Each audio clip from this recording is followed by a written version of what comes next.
जय गुरु जी। जब शिव पार्वती का विवाह हो गया तो वो कई वर्षों तक सुखमय अपना जीवन व्यतीत करते रहे। कभी वो मंदराचल पर्वत पर रहते, कभी वो कैलाश पर्वत पर रहते, कभी वो काशी नगरी में जाकर रहते। तो इस प्रकार उन्होंने कई वर्षों तक अपना जीवन बहुत प्रेम पूर्वक व्यतीत किया। कुछ समय पश्चात पार्वती एक बार अपने घर पे कैलाश पर्वत पे स्नान के लिए बैठी थी और उन्होंने नंदी जी को बाहर बिठाया था कि कोई भी उनके घर पे अंदर आने ना पाए। किंतु शिव जी बलपूर्वक हठपूर्वक अंदर आ गए तो पार्वती जी काफ़ी लज्जित हुई। तो उनकी सखियां जो थी जया और विजया, उन्होंने उनको कहा कि आपका एक अपना गण होना चाहिए जो केवल आपकी आज्ञा सुने।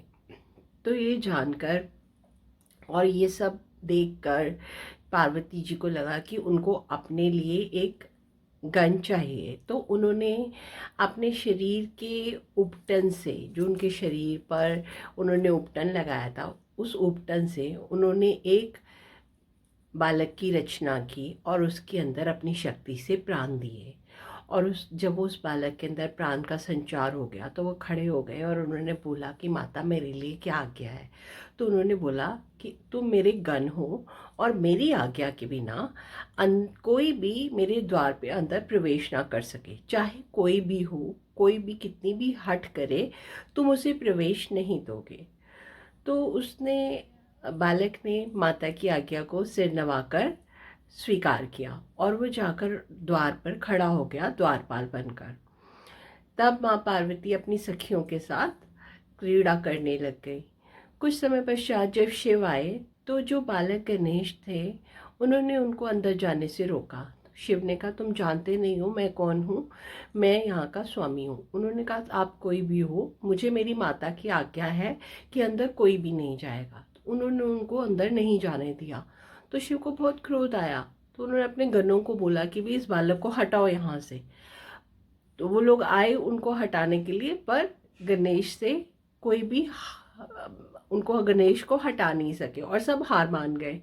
तो शिव को बहुत ही क्रोध आया। उन्होंने उस समय अपने सारे गणों को, नंदी को, सबको भेज दिया कि इस बालक को किसी भी तरह प्रकार से यहाँ से हटाओ। तो सब जाकर उनसे युद्ध करने लग गए। फिर इतने में सब तरफ खबर फैल गई। तो ब्रह्मा जी, विष्णु जी सब आ गए, सब उस बालक से युद्ध कर रहे हैं और वो अकेले बालक अपनी माता का सिमरन करके सबसे युद्ध कर रहे हैं। उनके अंदर इतनी शक्ति थी कि वो सबसे युद्ध कर रहे हैं। फिर शिव को बहुत क्रोध आया और शिव क्रोध में आकर जब उन्होंने देखा कि सभी हार मान रहे हैं उस बालक से, विष्णु जी भी हार कर बैठ गए, ब्रह्मा जी भी हार कर बैठ गए, उनके सभी गण हार गए। तो शिव ने क्रोधपूर्वक अपने त्रिशूल से उनका सिर धड़ से अलग कर दिया। और जब वो बालक का सिर अलग होकर गिरा तो माता पार्वती को इसका पता चल गया। तो उनके क्रोध की सीमा ना रही, उन्हें बहुत क्रोध आया और उनके क्रोध से उन्होंने भयंकर रूप, रौद्र रूप धारण कर लिया और उनके शरीर से 9 देवियों की उत्पत्ति हो गई। वो 9 देवियां थी, शैलपुत्री, चंद्रघंटा, ब्रह्मचारिणी, कूष्मांडा, स्कंद माता, कात्यायनी, महाकाली, महागौरी और सिद्धिदात्री। तो 9 की 9 देवियां उनके शरीर से प्रकट हुई और अपना क्रोध वो पूरे ब्रह्मांड पर, पूरे संसार पर, पूरी सृष्टि पर बरसाने लगी। उनका क्रोध किसी भी प्रकार से शांत नहीं हो रहा था और इन 9 देवियों के साथ साथ अनेक गण, भूत और शक्तियाँ प्रकट हो गई और ये सब मिलकर, आप सब शक्तियाँ मिलकर सब तरफ क्रोध करने लगी। पूरी सृष्टि में, पूरे ब्रह्मांड में हाहाकार मच गया। सब देवता डर गए और सब उनसे क्षमा मांगने लग गए, परंतु उनका क्रोध किसी भी प्रकार से शांत नहीं हो रहा था। तो विष्णु जी, ब्रह्मा जी, सब देवता मिलकर शिव से प्रार्थना करने लगे कि माँ का क्रोध शांत करवाइए, पर वो शिव की भी नहीं सुन रही थी और उन्हें बहुत क्रोध आ रहा था, और जिससे ऐसा लग रहा था जैसे पूरी सृष्टि का विनाश हो जाएगा। तब सबने नारद जी को आगे किया और ऋषि मुनियों को आगे किया। तो सब ऋषि मुनियों ने और नारद जी ने मिलकर माँ की बहुत स्तुति की, उनकी बहुत आराधना की। सब देवताओं ने, सब ऋषियों ने मिलकर माँ की स्तुति करके उनको, उनसे क्षमा प्रार्थना की और उन्हें शांत होने के लिए बोला। तो माँ का क्रोध थोड़ा शांत हुआ। उन्होंने बोला कि यदि मेरा पुत्र जीवित हो जाएगा तब मैं अपने इस क्रोध को शांत करूंगी, अन्यथा सब कुछ नष्ट हो जाएगा। तो सबने फिर शिव से प्रार्थना की कि आप माँ का क्रोध शांत करने के लिए इस बालक को जीवित कीजिए, अन्यथा कुछ भी नहीं बचेगा।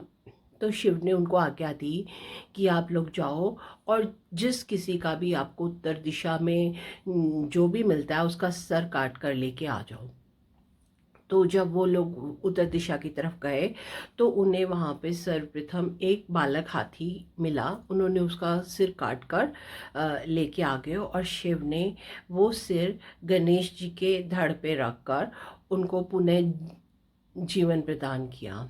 तो उनके जीवित होते ही सब तरफ खुशहाली हो गई। माँ को पता चल गया कि उनका पुत्र जीवित हो गया है, तो माँ बहुत प्रसन्न हुई और सबने गणेश जी की बहुत वंदना की।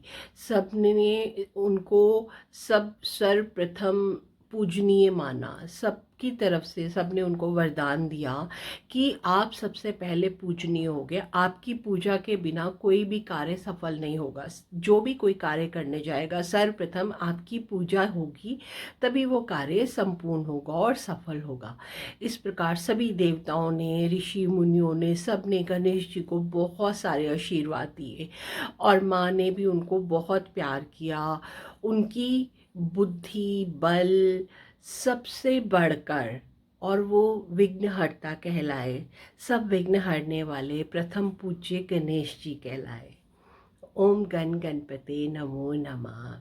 जय गुरु जी। Thank you Guru ji.